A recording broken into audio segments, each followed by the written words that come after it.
one of the things I really like about Sartori, well, there's a lot of things I really like about it, but one of the things that really comes to mind is how much we value creativity and innovation. So for today, we're going to try 3 different cheddars. They're made in the Italian tradition. I mean, Italian cheddar is not an Italian cheese, but we take what we know and what we do as Italian cheesemakers, and we translate that into 3 unique, very flavorful cheddars.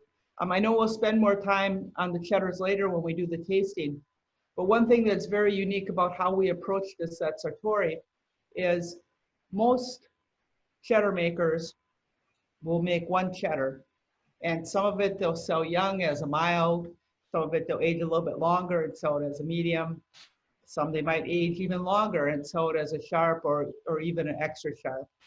What we're doing at Sartori is we start out with 3 unique cheeses. All of them have been aged a long time, and all of them are unique and different.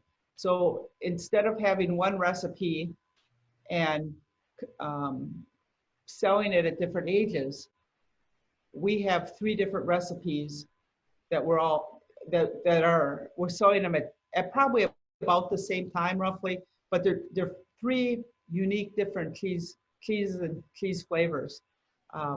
So that's a little bit different, but it kind of ties into our heritage as Italian cheesemakers.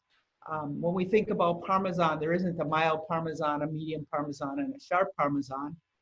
There's Parmesan. So it kind of plays into what we do there.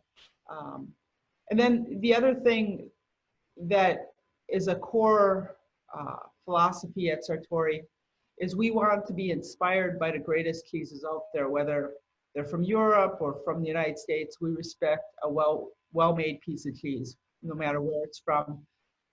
That said, we're not interested in copying or knocking off somebody else's great cheese.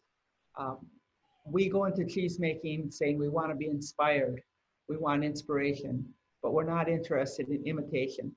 So as we taste the cheeses today, we'll find some unique flavors, some unique cheddars that I think fit very well in the marketplace.